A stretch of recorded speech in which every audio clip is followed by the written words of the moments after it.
Bro, just really just take a time to really analyze the dude that we're dealing with here, bro. Shocking moments in interrogation history. Dang, dude. Sure, I do. You can say Mary now. I can. And I didn't shake your hand before because we weren't able to. Oh, you a street nigga though. You from the ugly corner and you give him handshake?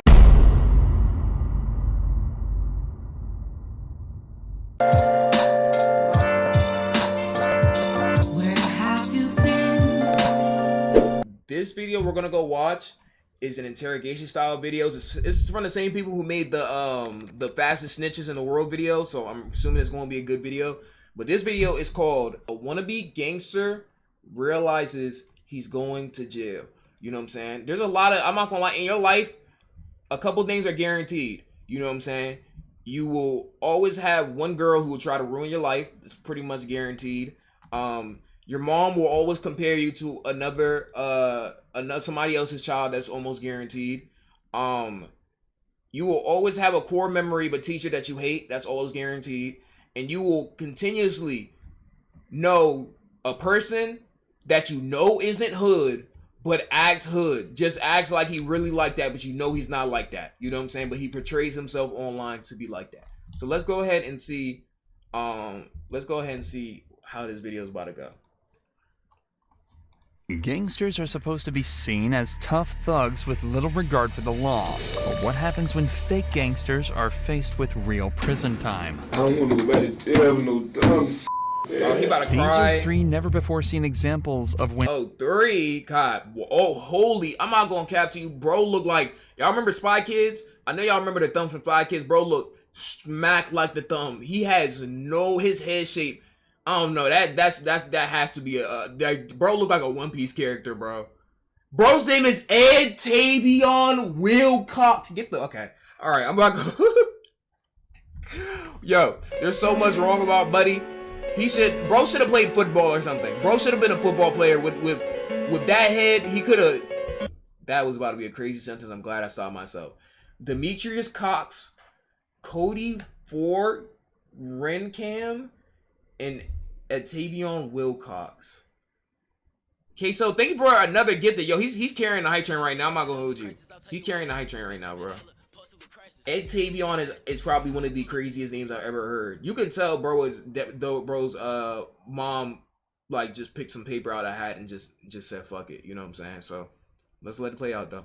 When wannabe gangsters realizing they'll be serving prison time, starting with the case of 18-year-old Conrad Troja, who in September of 2010 was leaving school when he was approached by a man holding a handgun. Conrad was ordered to take off his bag and hand it over, but when he refused, he was shot in the chest by the man. Miraculously, Conrad managed to stumble away from the scene and call for help before collapsing and dying on the spot. Chat, if you're ever in that situation, just give it up, bro.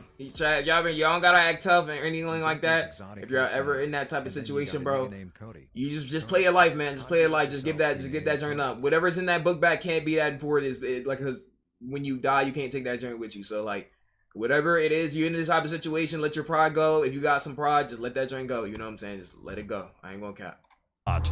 The suspect fled immediately, but was later identified as Ed Tavion Wilcox, who was brought in for attempted murder. But as it turns out, he wasn't all that tough in the interrogation room. Alright, here's the deal. You know something else happened. I don't sit here and talk to you without knowing what the deal is, alright? We've been talking to people, we've been interviewing people, we've been showing people pictures, we've been looking at video. I didn't bring you up here because you weren't wearing your seatbelt, okay?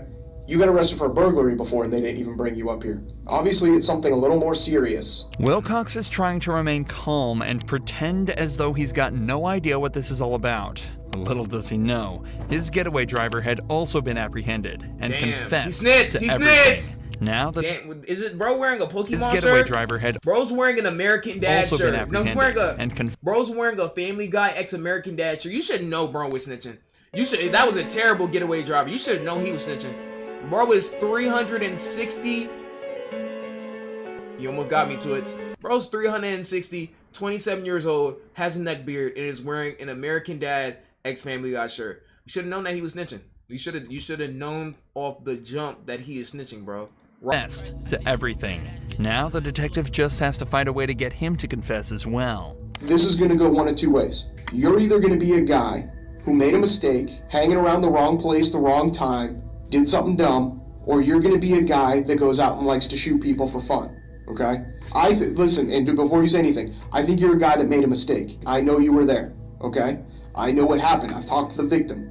The victims picked you out of a photo lineup and said, that's the guy that shot me, okay? Here's the I thought they said the victim got packed up. Or am I tweaking? Didn't he say that the victim is GG's or like? Oh no, but he walked away. He was able to say something. He lying. They did. He crawled away, then he died. So he was, yeah, they did say he crawled away before he died.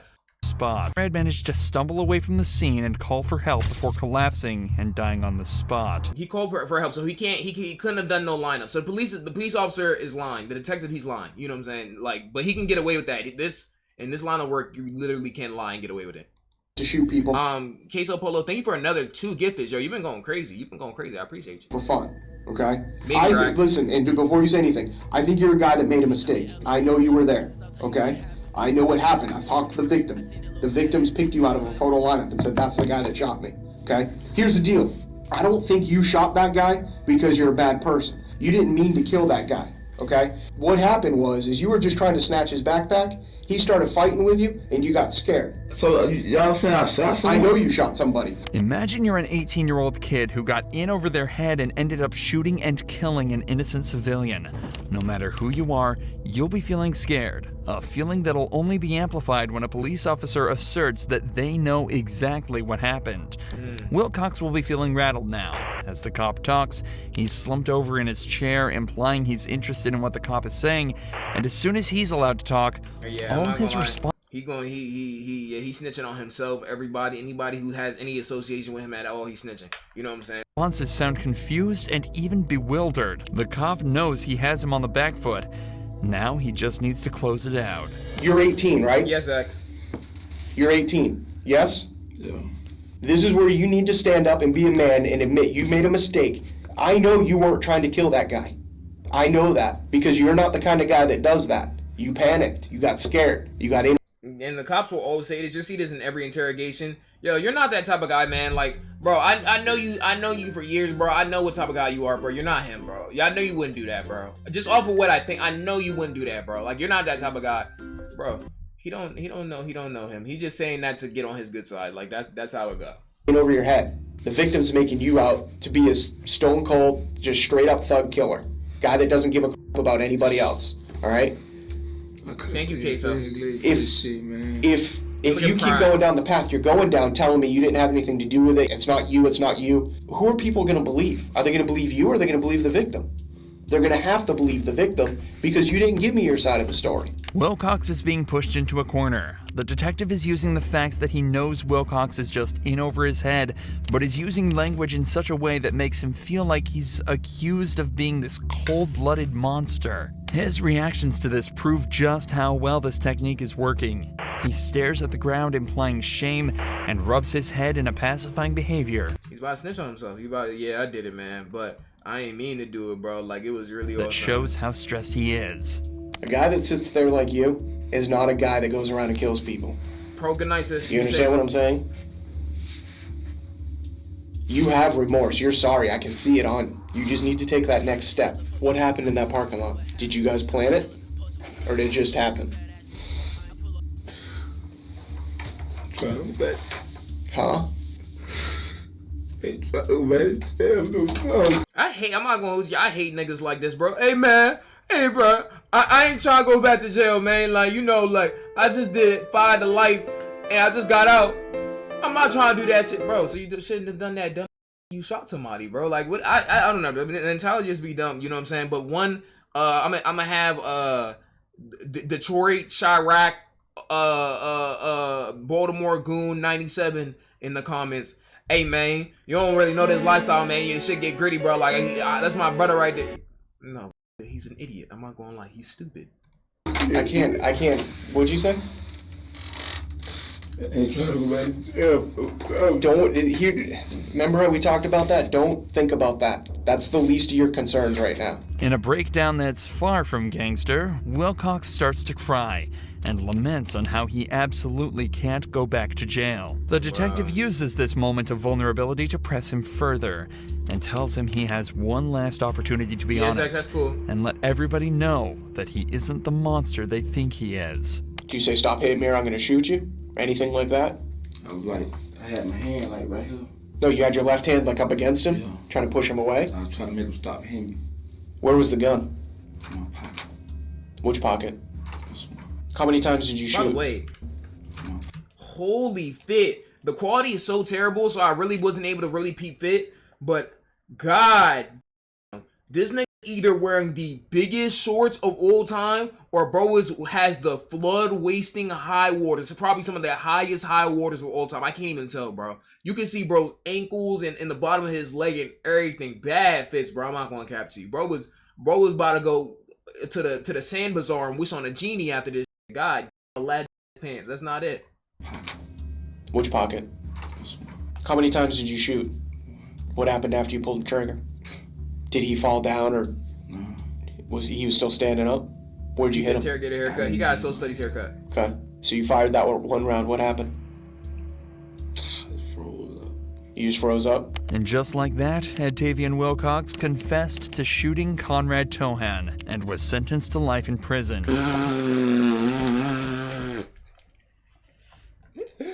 I can't go back to jail, man.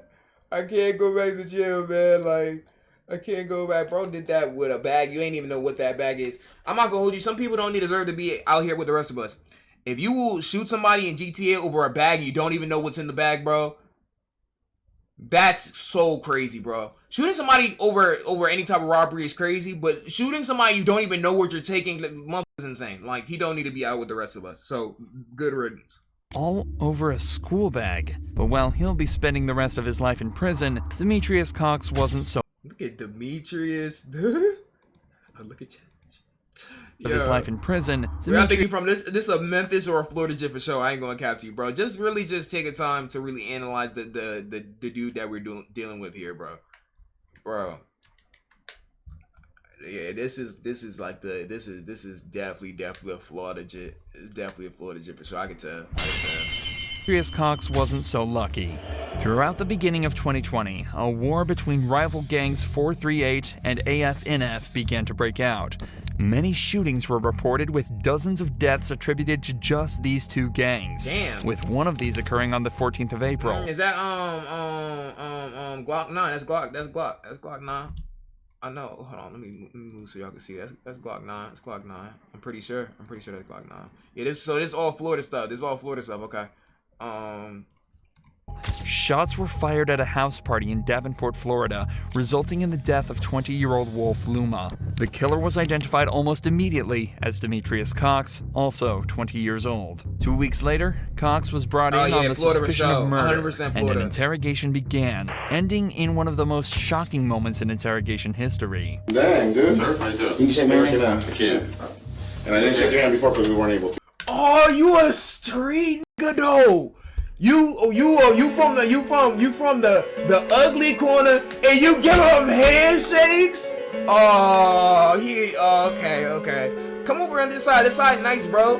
You could be a civilian with us. Well, actually you can't because you actually could. But bro, if you wanted to be on civilian squad, we glad to have you over there. Ain't no worries. You don't gotta you just mind your own business, live your life, bro. Bro out here ain't even staying 10 toes, bro. Give it, yo, what's going on, man? Hey guys, yo, it's me, guys. Mr. Cox. Yes, that's me, guys. How you doing, sir? How you doing? Demetrius Cox. Nice to meet you. How you doing, sir? Demetrius Cox. Nice to meet you. Yep, I'm really just glad to be here, bro. Come on, bro. Ain't even been 10 seconds yet, bro. You could be on civilian squad. We take you. You know what I'm saying? We take you. Well, actually, we won't. But you know. Murder, you could have been. And an interrogation began, ending in one of the most shocking moments in interrogation history. Dang, dude. Sir, how you doing? You can say Mary? I can. Bro, ask And I didn't this. shake your hand before because we weren't able to, but now we can, right? Open and close. Yes, sir.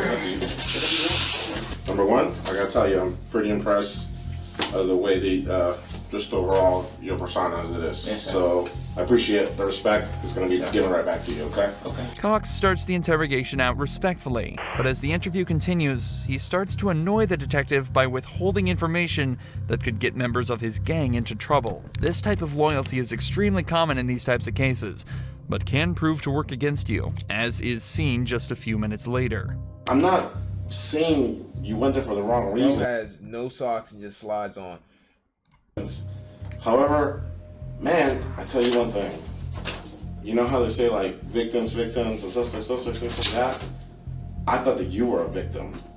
Sure I am, but now y'all make it like I'm a suspect. No. I thought you were a victim. Crazy. I thought you were a victim, and I thought that you were gonna give us the justification, the explanation for what happened. Listen. But you come in here and you can't even with little details like that. You trying like, bro? We trying to play both sides, bro. You know you want to snitch. You know you're gonna snitch.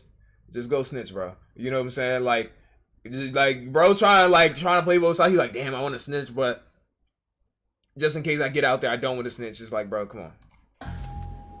Like, who cares? If Papa J's there, why can't you just be honest and say, yeah, he was there. He was chilling. We hung out. But I got another question what's for you. more like hard about the truth? What's interesting about this case, though, is that the cop actually isn't 100% sure that Cox is the killer. As Cox mentions earlier, most of the evidence in the case is hearsay, and detectives could have a hard time using it in court. This is why Cox is here in the first place. If they could extract a confession, it'd make their lives a whole lot easier, but Cox isn't budging. Okay, listen. If you want to tell me what happened, I'm all ears, man.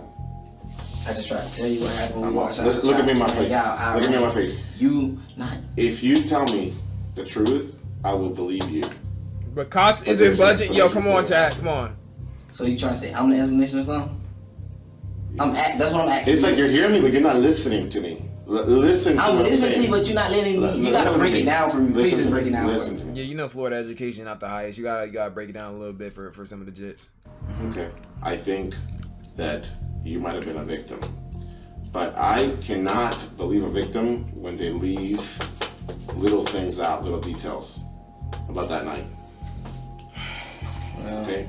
Mister, I told you all I know. Some bad happened, man. Some bad. I understand what And you're I don't saying. think that you forced it. I don't think that you or your buddies or anybody else, well, maybe you're running your mouth a little bit, but it wasn't justified what happened, okay? Eventually, the detective decides that he's not going to get anything else out of Cox and calls off the interrogation. But that's not where the case ends. In fact, the most interesting but tragic part happened just hours after the interrogation was held. Later that day, Cox was released on bail, but 11 hours later, he was shot and killed by another gang member.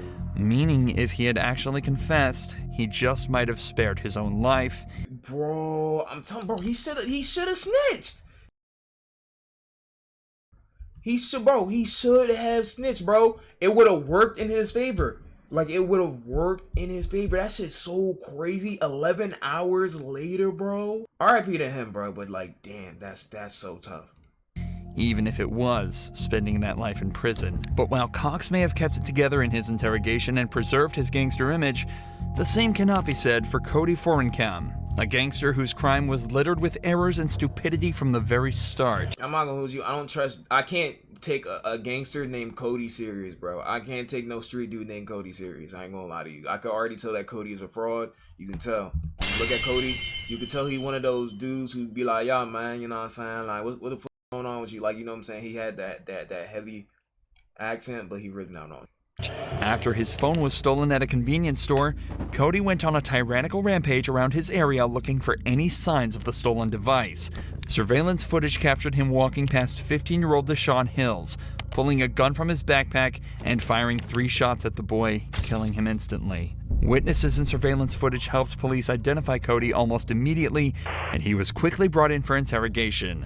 Like I said, I ain't, you know, what I just did with the people yesterday, these motherfuckers was able to do this to me. He talked exactly how I thought he was gonna be talking. They was able to look at. Okay. I'll take a look at this in a second. I'm saying, look how they do me. Okay. Look how they do me. They just kicked my mom's door open, So man. we watch next show. Yeah, they did, man. No, I was on the phone, man, with somebody while it happened, man. We were there. Come on, We man. were there at your mom. Come on, man. I said, like I said, man. I ain't about that. Okay, you're I not. don't gang bang. I don't do, you know what I mean? I ain't So okay, he just talking out his ass. with the guns. Cody here is referring to a search warrant that was used by police to gain access to his mother's house and collect evidence. While his anger about this is likely from a place of truth, he's also using it as a way to try and argue his innocence. This is also backed up by the fact that he immediately tells the cop that he has nothing to do with gang activity or guns. But it won't take long for this facade to fall apart. We're here because you're involved with this murder. You've told people. That's why you're here. That's why you're not in Minneapolis. Okay? We have talked to people, all right, Man, check it out. that have put you there at the scene. There's video of you at the scene. The whole time. The whole time. Okay, we know why you're there. I ain't buying it, man. You're not buying it. I'm talking about you ain't buying it like you're the one in charge or something, bro. You're going to be cooked. Like, why is he? Lie to you though. Same Why as would that. why would I lie to you? I ain't buying it. You're on video. Okay, people are talking to you. You're talking to them. Okay? You approach people and talk to them. On the evening of the murder, Cody had been walking around the area asking people if they saw the person that took his phone and aggressively confronting people that he suspected. He was also clearly seen on surveillance footage at multiple stores and businesses in the Minneapolis area, so any arguments he has here that he was elsewhere are completely invalid. Like I said, Cody. I ain't like I said. Cody, all we're trying to Y'all know it do. all. Here's the thing. Y'all know it all. Can I just say something? If I was sitting in your chair and I had Dude, I got mercy, dude. hold on a I second. got mercy, dude. What the fuck is he talking about? Hold on. Look at this shit. Sit down. Look at this shit. Sit down. Look at this shit. Yep, sit down. Yeah, it's crazy. So, as Did he just pull out his PP? What is he doing? look at this shit. Sit down. Look at this shit. Nigga said Overwatch, yeah. Sit down. Look at this shit. Yep, sit down. Yeah, it's crazy. So, as sit really, down for I one. I'm don't even confused on want what he did. Like, Did he just whip out his meat on the table? Like, what happened? I'm mad right now. No, I was supposed to. ERT, ooh. Then y'all talking about some goofy shit that I don't Goofy? know about. It's a murder. Some goofy shit. It's a murder. Some goofy shit. Like I ain't there. Yeah, I'm not gonna lie, there's probably nothing, well, I wouldn't say there's nothing. One of the things I hate is when niggas like this try to talk, like, really, like, try to rep in this type of situation. Like, bro, you're cooked. It's actually, because ain't he caught you in 4K, actually 360p, but he still caught you, though. Well, here's what I'm going to say, just before we go, okay? Was that if I was sitting in your chair and I had two people ask me where I was on a specific day, and they're saying that I did a murder. That's what Durfee did with me just yesterday. I'm not talking about Durfee. I'm saying if you ask me what I ate for dinner, I might not remember. Also take a look at Cody's language and demeanor in general. Right from the start, he's been defensive and attempting to combat every single thing the detectives have said to him. Instead of respectfully listening to their points and trying to give counters to the cops' evidence, he either talks over them or just says, "I don't believe you," and fails to give any evidence in his defense. If Cody was innocent, he'd likely be doing everything he can to stay on the cops' good side and help them out by providing evidence that would acquit him. And as it turns out, he was about to start providing evidence. Evidence that would send him straight to jail. This is like the self-snitching chat. I swear, chat, there's like a couple things that just happen. Like, it's the phase where motherfucking they act hard. There's either a breakdown or they continue to act hard, and then there's a self-snitching. There's a real thought process that goes on, and then it just goes straight to self-snitching. It's like the 5 stages of grief, but for fucking hood motherfuckers who know they're gonna snitch. You could just snitch, bro. You know what I'm saying? You're snitching on yourself, but you just snitch, bro. Jail. Oh, you would have Wally's and boom, boom, boom, boom, boom. You were by Wally's, I absolutely. was by Wally's. You were? Y'all don't know the story. Well, tell me. You motherfucker supposed to be in the motherfucking face, stole my phone, all that stupid shit. That don't mean I pulled the motherfucking trigger. Just because some people say some shit, that's what it is. That's what it is. So y'all gonna go with the fuck you here anyway. I was over at the store, and I got fucking my. That's what that was. Who jumped you? I don't, like I said, I don't know. That don't make me no murder. I called my big cousin. My big cousin come get me. He, what it look like? I said, one was, I don't, nothing came of it. You act like, can I pull the trigger on somebody? When did you get jumped, or when did you get your stuff robbed? Cody, so somebody jumped you for your phone, right? Did they get anything else from you? Or did you have money? Did you Wallet, have ID. Man, check it out, man. Argue with my. I don't even matter, man. It don't matter. In an outburst of more wrong with anger, this dude, bro? Cody has just put himself right good. next to the scene of the crime and given the officers a motive for the murder. For the next 4 minutes, Cody scrambled to get himself out of the hole he just dug himself into. But it was already too late. With the evidence they already had, plus what essentially amounted to a full confession, Cody was found guilty of murder and sentenced to 38 years behind bars. Kill somebody, he got 38 years is actually like the low end type shit. Bro got life. The dude in the first one got life. Cody got 38. Good riddance for Cody, because Cody, I know he smells like alcohol and he watches King of the Hill all day and cigarettes. Good video. Good video. I'm not gonna hold you. Chat, just be like, bro, that whole acting hard shit, bro, is not hard. You know what I'm saying? Like, you just be regular, and then like, you know what I'm saying? We just be regular, bro. Be cool. You know what I'm saying? Nobody gotta act hard or try to be fake or try to, you know what I'm saying, have a persona type that ain't really you. Just act yourself, and then you'll be good. You know what I'm saying? But good video. I'm actually touching those. Plugs don't touch those. If you're watching this on YouTube, Truth Be Raw in the description. Come to the stream. Alright, UG. Alright. Put the bitch back like I'm double heaven. Hold up, triple deuces. Put the bitch up, we got all the juices. Hold up, speak to heaven. Eat that by my mama, demon minute. Me body chill, at least I want bite. My diamond